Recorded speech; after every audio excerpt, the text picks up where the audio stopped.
As an admin user, you are able to invite others to gain access to your site's admin. In most plans, you are allowed at least 3 admins, but you can purchase more if necessary. To invite a user, click Invite Admin User, enter an email address, first name, last name, phone number is optional, and then the user or user roles you want to assign to this user. And then click Invite. Once you click the Invite button, an email notification will be sent to the email address you provided. This email will contain all of the necessary login details. You may be wondering what it means to add someone to a user role. Roles are groups of users that share permissions and responsibilities. To add a new user role, let's click User Role in the menu items.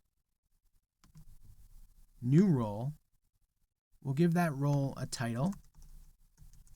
Click Next. We'll select the users we want to assign to this role.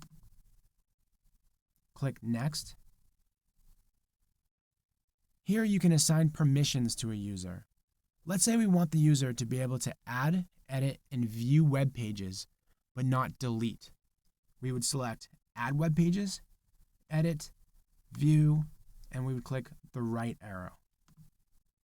Select the permissions you want to remove, and then click the left arrow.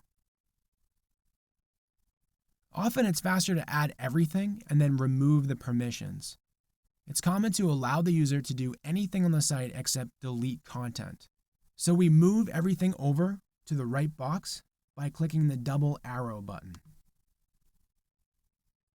And then we remove all of the delete functionality.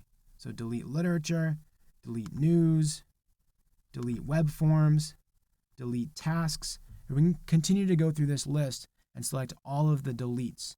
And then we click the left arrow. And now the user will be able to do anything on the site except delete content.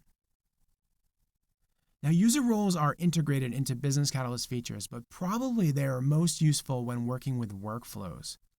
Workflows allow you to set up rules on who and when to notify when something happens or doesn't happen on your site.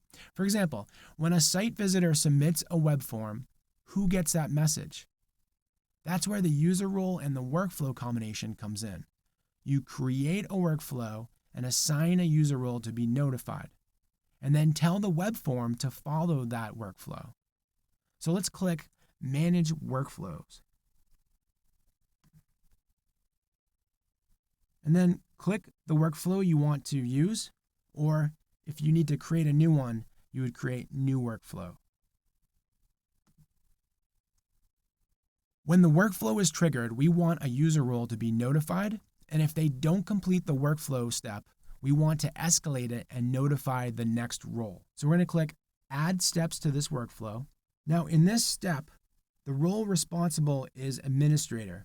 We actually want to change this to the user role we just created, which was Support. And if Support doesn't complete their step in the workflow, we want it to escalate to Administrators. Under Task Duration, this allows us to set amount of time that support has to complete their task. So let's say they have 1 day to complete it, but we'll give them 6 hours before we'll remind them that they have to do it. And then after that's over, we'll give it 1 hour before it gets escalated to the administrators. Now, the notification can be either email or text message.